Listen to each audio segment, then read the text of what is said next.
Vitamin ഡിയുടെ പ്രാധാന്യത്തെക്കുറിച്ചുള്ള ട്യൂട്ടോറിയലിലേക്ക് സ്വാഗതം. ഈ ട്യൂട്ടോറിയലിൽ നമ്മൾ ഇനി പറയുന്നവ പഠിക്കും. ശരീരത്തിൽ വൈറ്റമിൻ ഡിയുടെ പങ്ക്, അതിൻ്റെ കുറവിൻ്റെ ലക്ഷണങ്ങൾ, ശുപാർശ ചെയ്യുന്ന ഉപഭോഗം, ഭക്ഷണ സ്രോതസ്സുകൾ. വൈറ്റമിൻ ഡി എന്താണെന്ന് ചുരുക്കി മനസ്സിലാക്കുന്നതിലൂടെ നമുക്ക് ആരംഭിക്കാം. Vitamin D fat soluble vitamin ആണ്. ഇത് 2 രൂപങ്ങളിൽ നിലവിലുണ്ട്: വൈറ്റമിൻ D3യും വൈറ്റമിൻ D2വും. സൂര്യപ്രകാശത്തിലെ UVB കിരണങ്ങളിലേക്ക് നമ്മുടെ ത്വക്ക് സമ്പർക്കത്തിൽ വരുമ്പോൾ D3 പ്രധാനമായും ഉൽപ്പാദിപ്പിക്കപ്പെടുന്നു. UVB എന്നത് അൾട്രാ വയലറ്റ് ബി രശ്മികളായി അറിയപ്പെടുന്നു. 3 തരം സൂര്യകിരണങ്ങളിൽ ഒന്നാണിത്. സസ്യേതര ഭക്ഷണങ്ങളിൽ നിന്ന് നിങ്ങൾക്ക് ചെറിയ അളവിൽ D3 ലഭിക്കും. എന്നിരുന്നാലും ചില സസ്യേതര ഭക്ഷണങ്ങളിൽ വൈറ്റമിൻ D2 ഉണ്ട്. വൈറ്റമിൻ D2, വൈറ്റമിൻ D3 എന്നിവയുടെ അനുബന്ധങ്ങൾ വിപണിയിൽ എളുപ്പത്തിൽ ലഭ്യമാണ്. രസകരമെന്ന് പറയട്ടെ, ഈ ഉറവിടങ്ങളിൽ നിന്ന് ലഭിക്കുന്ന വൈറ്റമിൻ ഡി നിഷ്ക്രിയമാണ്. സജീവമാകാൻ അത് 2 പ്രക്രിയകൾക്ക് വിധേയമാകണം. ആദ്യ പ്രക്രിയ കരളിലാണ്, രണ്ടാമത്തേത് വൃക്കയിലാണ്. കാൽസിട്രിയോൾ എന്നറിയപ്പെടുന്ന വൈറ്റമിൻ ഡിയുടെ സജീവ രൂപം വൃക്കയിൽ രൂപം കൊള്ളുന്നു. വൈറ്റമിൻ ഡി സജീവമായാൽ അത് ശരീരത്തിൽ നിരവധി പ്രവർത്തനങ്ങൾ ചെയ്യുന്നു. ശക്തമായ അസ്ഥികളുടെ രൂപീകരണവും പരിപാലനവുമാണ് പ്രധാന പ്രവർത്തനങ്ങളിൽ ഒന്ന്. മറ്റൊന്ന് കുടലിൽ കാൽസ്യം ആഗിരണം ചെയ്യുന്നു. രക്തത്തിലെ കാൽസ്യം, ഫോസ്ഫേറ്റ് എന്നിവ നിലനിർത്തുന്നതാണ് മറ്റേ പ്രവർത്തനം. അസ്ഥികളുടെ വളർച്ചയ്ക്കും പരിപാലിക്കാനും ഈ 2 പോഷകങ്ങൾ ആവശ്യമാണ്. നമ്മുടെ ശരീരത്തിൽ ശരിയായ അസ്ഥി സാന്ദ്രത നിലനിർത്താൻ സഹായിക്കുന്നു. എല്ലുകൾ കൂടാതെ ശക്തമായ പല്ലുകൾ, പേശികൾ പരിപാലിക്കാനും അവ സഹായിക്കുന്നു. എല്ലുകൾ കൂടാതെ വൈറ്റമിൻ ഡി ഒരു ഇമ്മ്യൂണോ മോഡുലേറ്റർ ആണ്. രോഗപ്രതിരോധ വ്യവസ്ഥയെ നിയന്ത്രിക്കാനും പിന്തുണയ്ക്കാനും ഇത് സഹായിക്കുന്നു എന്നാണ് ഇതിനർത്ഥം. രോഗങ്ങൾക്ക് എതിരെ സ്വാഭാവിക പ്രതികരണം സജീവമാക്കാൻ ഇത് സഹായിക്കുന്നു. നിരവധി ശ്വാസകോശ സംബന്ധമായ അണുബാധകൾക്കെതിരെ വൈറ്റമിൻ ഡി ശരീരത്തെ സംരക്ഷിക്കുന്നു. ഉദാഹരണത്തിന് ന്യൂമോണിയ, ഇൻഫ്ലുവൻസ, ക്ഷയരോഗം, പിന്നെ COVID-19. ശരീരത്തിലെ വീക്കം കുറയ്ക്കുന്നത് വൈറ്റമിൻ ഡി ആണ്. വൈറസുകളിൽ നിന്നും ബാക്ടീരിയ, ഫംഗസ് എന്നിവയിൽ നിന്നും ശരീരത്തെ സംരക്ഷിക്കുന്നുവെന്നതാണ് ഇതിൻ്റെ മറ്റ് ധർമ്മങ്ങൾ. വൈറ്റമിൻ ഡി ഇൻസുലിൻ സംവേദനക്ഷമത മെച്ചപ്പെടുത്തുന്നതായും കണ്ടെത്തി. അതിനാൽ ഇത് പ്രമേഹം, രക്തസമ്മർദ്ദം, ശരീരഭാരം എന്നിവ കുറയ്ക്കാൻ സഹായിക്കുന്നു. ഹൃദയത്തിന്റെ ശരിയായ ആരോഗ്യം ഇത് പരിപാലിക്കുന്നു. ഹൃദയത്തിലെ രക്തക്കുഴലുകൾക്ക് അയവ് വരുത്താനും സഹായിക്കുന്നു. ശരീരത്തിലെ മറ്റ് പല പ്രവർത്തനങ്ങൾക്കും വൈറ്റമിൻ ഡി അത്യാവശ്യമാണ്. ഉദാഹരണത്തിന് കോശവിഭജനം, മസ്തിഷ്ക വികസനം, കൂടാതെ ക്യാൻസർ തടയൽ. വൈറ്റമിൻ ഡിയുടെ ആവശ്യകതകൾ പാലിച്ചില്ലെങ്കിൽ അതിന് കുറവുണ്ടാകാം. വൈറ്റമിൻ ഡിയുടെ കുറവ് മൂലം ഒരാളെ അപകടത്തിലാക്കുന്ന ഘടകങ്ങൾ എന്താണെന്ന് നമുക്ക് നോക്കാം. സൂര്യപ്രകാശം കിട്ടുന്നതിന്റെ അപര്യാപ്തത ഒരു പ്രധാന അപകട ഘടകങ്ങളിൽ ഒന്നാണ്. സൂര്യപ്രകാശത്തിൽ നിന്നുള്ള UVB രശ്മികൾ ചർമ്മത്തിൽ വൈറ്റമിൻ ഡി നിർമ്മിക്കാൻ ആവശ്യമാണ്. ഗ്ലാസ് ജനലുകൾ ഈ UVB രശ്മികളെ വീട്ടിൽ തടയുന്നു. അതിനാൽ സൂര്യപ്രകാശം പരിമിതമായി ലഭിക്കുന്ന ആളുകൾക്ക് ഇത് കുറവുണ്ടാകാനുള്ള സാധ്യതയുണ്ട്. ഉദാഹരണത്തിന് വയസ്സായവരും വീടിനകത്ത് ജോലി ചെയ്യുന്നവരും. വൈറ്റമിൻ ഡിയുടെ കുറവ് സാധാരണ തണുത്ത കാലാവസ്ഥയോട് കൂടിയ പ്രദേശങ്ങളിൽ സാധാരണമാണ്. ഇരുണ്ട തൊലിയുള്ള ആളുകളിൽ ഈ കുറവിന്റെ അപകട സാധ്യത കൂടുതലാണ്. അവർക്ക് ചർമ്മത്തിൽ മെലാനിൻ എന്നറിയപ്പെടുന്ന പിഗ്മെന്റ് ഉയർന്ന അളവിലുണ്ട്. ഇത് സൂര്യപ്രകാശത്തിൽ നിന്ന് വൈറ്റമിൻ ഡി ഉൽപ്പാദിപ്പിക്കാൻ ചർമ്മത്തിന്റെ കഴിവ് കുറയ്ക്കുന്നു. ഇളം തൊലിയുള്ള ആളുകളുമായി താരതമ്യപ്പെടുത്തുമ്പോൾ അവർക്ക് സൂര്യപ്രകാശവുമായി കൂടുതൽ സമ്പർക്കം ആവശ്യമാണ്. വൈറ്റമിൻ ഡി അപര്യാപ്തമായ ഭക്ഷണം കഴിക്കുന്നത് മറ്റൊരു അപകട സാധ്യത ഘടകമാണ്. കൂടാതെ വൈറ്റമിൻ ഡി ആഗിരണം ചെയ്യുന്നതിന് കൊഴുപ്പ് ആവശ്യമാണ്. അതിനാൽ കൊഴുപ്പിന് ആഗിരണം ചെയ്യാനുള്ള കഴിവുള്ള ആളുകൾക്ക് ഇതിന്റെ കുറവുണ്ടാകും. പിത്തസഞ്ചിയിൽ അല്ലെങ്കിൽ കുടലിൽ രോഗങ്ങളുള്ള ആളുകളിൽ ഇത് സംഭവിക്കാം. കരൾ അല്ലെങ്കിൽ വൃക്ക രോഗങ്ങളുള്ള വ്യക്തികൾക്കും ഈ കുറവ് അനുഭവപ്പെട്ടേക്കാം. സജീവമായ രൂപത്തിൽ വൈറ്റമിൻ ഡി പരിവർത്തനം വൃക്കയിലും കരളിലും നടക്കുന്നു. അതിനാൽ കരൾ അല്ലെങ്കിൽ വൃക്ക രോഗങ്ങളുള്ള ആളുകൾക്ക് ഈ കുറവ് അനുഭവപ്പെട്ടേക്കാം.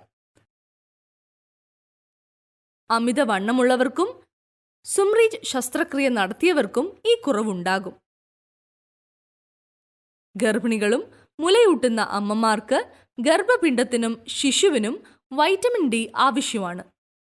അമ്മയ്ക്ക് വൈറ്റമിൻ ഡി കുറയാനുള്ള സാധ്യതയുണ്ട്.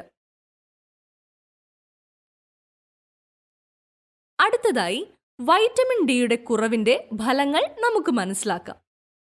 കുറവിന്റെ അടയാളങ്ങൾ അതിന്റെ തീവ്രതയും പ്രായവും അനുസരിച്ച് വ്യത്യാസപ്പെടാം. പൊതുവായ ചില അടയാളങ്ങൾ ക്ഷീണം, വൈകാരിക മാറ്റങ്ങൾ, മോശപ്പെട്ട പ്രതിരോധശേഷി, പേശികളുടെ വേദന, രോഗാവസ്ഥ, കോച്ചിപ്പിടുത്തം എന്നിവയും കാണപ്പെടുന്നു. മതിയായ വൈറ്റമിൻ ഡി ഇല്ലാതെ അസ്ഥികൾ നേർത്തതും മൃദുവായതും പൊട്ടുന്നതുമായി മാറുന്നു. കുറഞ്ഞ വൈറ്റമിൻ ഡി രോഗപ്രതിരോധ വ്യവസ്ഥയെ ബാധിക്കുന്നു. അതിനാൽ അണുബാധ വരാനുള്ള സാധ്യത കൂടുതലാണ്. ഇത് ശരീരത്തിലെ വീക്കം വർദ്ധിക്കുന്നതിനും കാരണമാകുന്നു. ഇതെല്ലാം ഒരു വ്യക്തിയെ കോവിഡ്-19 മൂലം രോഗബാധിതരാക്കാൻ സാധ്യതയുണ്ട്. കോവിഡ്-19 തീവ്രമായി അനുഭവപ്പെടും. അതുപോലെ ഇതിന്റെ കുറവ് മരണത്തിന് കാരണമാകുന്നു. വൈറ്റമിൻ ഡിയുടെ കുറവ് കാരണം ക്യാൻസറുകളുടെ അപകട സാധ്യത വർദ്ധിക്കുന്നു. വൻകുടൽ, സ്തനം, മൂത്രസഞ്ചി എന്നിവിടങ്ങളിലെ ക്യാൻസർ ഉദാഹരണങ്ങളാണ്. കുറഞ്ഞ വൈറ്റമിൻ ഡി ലെവലിന് മൾട്ടിപ്പിൾ സ്ക്ലിറോസിസ് സാധ്യത വർദ്ധിപ്പിക്കുന്നു. നാഡിയുടെ സംരക്ഷണ കവചം കേടായ ഒരവസ്ഥയാണിത്. ഇത് തലച്ചോറും ശരീരവും തമ്മിലുള്ള ആശയവിനിമയത്തെ തടസ്സപ്പെടുത്തുന്നു. ഇത് തലച്ചോറ്, സുഷുമ്നാ നാഡി, ഒപ്റ്റിക് ഞരമ്പുകൾ എന്നിവയെ ബാധിക്കുന്നു. ഗർഭാവസ്ഥയിൽ വൈറ്റമിൻ ഡിയുടെ കുറവ് രക്തസമ്മർദ്ദത്തിൽ കലാശിക്കും. ഇതിന് കുഞ്ഞിൽ നെഗറ്റീവ് ഇഫക്റ്റുകൾ നൽകാം. അകാല ജനനത്തിന്റെ അപകട സാധ്യത ഉണ്ടാകാം. ഭാരം കുറഞ്ഞ കുഞ്ഞുങ്ങൾ ജനിച്ചേക്കാം. വൈറ്റമിൻ ഡിയുടെ കുറവുള്ള അമ്മമാർക്ക് ജനിക്കുന്ന കുഞ്ഞുങ്ങൾക്കും ഇത് കുറവായിരിക്കും. വൈറ്റമിൻ ഡിയുടെ കുറവ് ശിശുക്കളിലും കുട്ടികളിലും റിക്കറ്റ്സിന് കാരണമാകും. അസ്ഥികൂട വ്യവസ്ഥയുടെ ഒരു തകരാറാണ് റിക്കറ്റ്സ്. വളർച്ച മുരടിക്കുന്നു, നട്ടെല്ലിന്റെ ആകൃതിയിൽ മാറ്റങ്ങൾ വരുന്നു. മറ്റടയാളങ്ങൾ മുങ്ങിയ വാരിയെല്ലുകൾ, തള്ളി നിൽക്കുന്ന നെറ്റി, വളഞ്ഞ അമ്പ് പോലെയുള്ള കാലുകൾ എന്നിവ. കൈത്തണ്ട, കൈമുട്ട്, കാൽമുട്ട്, കണങ്കാൽ, സന്ധികൾ എന്നിവ പരന്ന പോലെ കാണാം. റിക്കറ്റ്സ് ഉള്ള കുട്ടികൾക്കും പകർച്ചവ്യാധി ഉണ്ടാകാനുള്ള സാധ്യതയുണ്ട്. പല്ല് വരുന്നതിനും കാലതാമസമെടുക്കും. ഉന്തിയ വയറും അസാധാരണമായ ഒരു നടത്തവും കാണപ്പെടുന്നു. പേശിവേദന, പ്രകോപനം, കൂടുതൽ വിയർപ്പ് എന്നിവ മറ്റടയാളങ്ങളാണ്. കൗമാരക്കാരിലും മുതിർന്നവരിലും കുറവ് ഓസ്റ്റിയോമെലാഷ്യയ്ക്ക് കാരണമാകുന്നു. അസ്ഥികളുടെ ദുർബലവും മയപ്പെടുത്തുന്നതുമായ അവസ്ഥയാണിത്. അസ്ഥികൾക്ക് ഒടിവുകൾ സംഭവിക്കാൻ എളുപ്പത്തിൽ സാധ്യതയുണ്ട്. പിൻവശം, ഇടുപ്പ്, നട്ടെല്ല് എന്നിവിടങ്ങളിൽ കടുത്ത വേദന കാലിലും ഉണ്ടാകാം. പേശികളുടെ ബലഹീനത, രോഗാവസ്ഥ എന്നിവ മറ്റ് ലക്ഷണങ്ങളിൽ ഉൾപ്പെടുന്നു. ഈ കുറവ് ഒഴിവാക്കാൻ മതിയായ വൈറ്റമിൻ ഡി നേടുക പ്രധാനമാണ്. 0 മുതൽ 12 മാസം വരെ ശിശുക്കൾക്ക് പ്രതിദിനം 400 IU അല്ലെങ്കിൽ 10 മൈക്രോഗ്രാംസ് ശുപാർശ ചെയ്യുന്നു. 1 മുതൽ 70 വർഷം വരെ പ്രായമുള്ളവർക്കായി പ്രതിദിനം 600 IU അല്ലെങ്കിൽ 15 മൈക്രോഗ്രാംസ് ശുപാർശ ചെയ്യുന്നു. കുട്ടികൾ, കൗമാരക്കാർ, മുതിർന്നവർ, ഗർഭിണികൾ, മുതിർന്ന അമ്മമാർ എന്നിവ ഇതിൽ ഉൾപ്പെടുന്നു.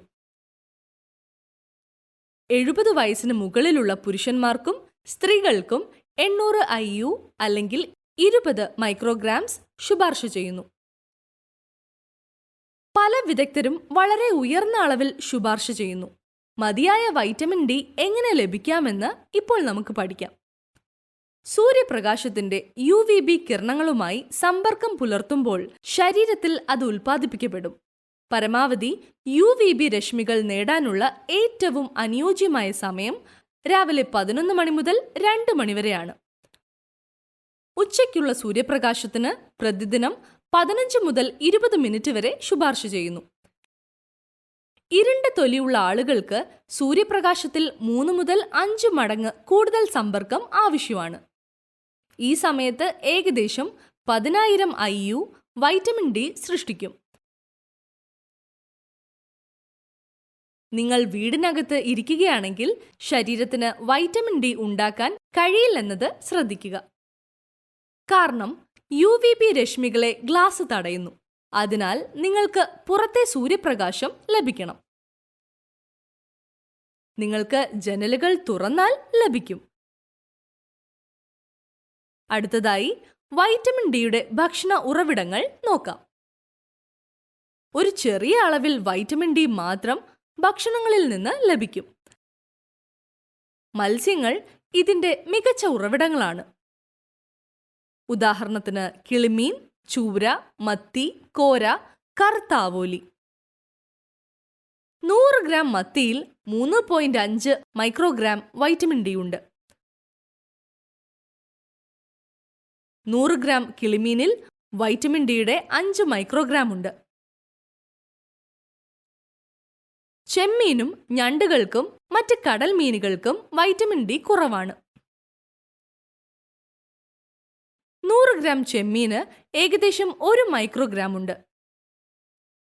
വൈറ്റമിൻ ഡിയുടെ മറ്റ് സസ്യേതര ഉറവിടങ്ങൾ മുട്ടയുടെ മഞ്ഞക്കരുവാണ്, ചിക്കന്റെ കരൾ. 100 ഗ്രാം ചിക്കൻ കരളിൽ ഏകദേശം 2.6 മൈക്രോഗ്രാം വൈറ്റമിൻ ഡി ഉണ്ട്.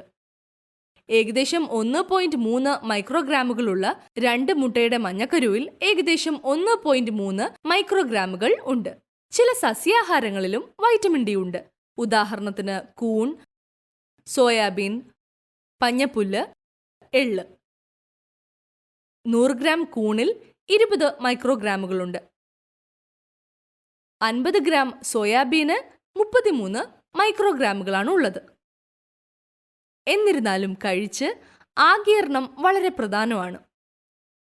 D2 അപേക്ഷിച്ച് വൈറ്റമിൻ D3 മികച്ച ആഗിരണം ചെയ്യുകയും ശരീരത്തിൽ ഉപയോഗിക്കുകയും ചെയ്യുന്നു. അതിനാൽ സൂര്യപ്രകാശവും മാംസാഹാരങ്ങളും വൈറ്റമിൻ ഡിയുടെ മികച്ച ഉറവിടങ്ങളാണ്. ഏതെങ്കിലും അനുബന്ധങ്ങൾ എടുക്കുന്നതിന് മുൻപ് ഡോക്ടറെ സമീപിക്കുക. ഇത് ട്യൂട്ടോറിയലിന്റെ അവസാനത്തിലേക്ക് നമ്മെ കൊണ്ടുവരുന്നു. കണ്ടതിന് നന്ദി.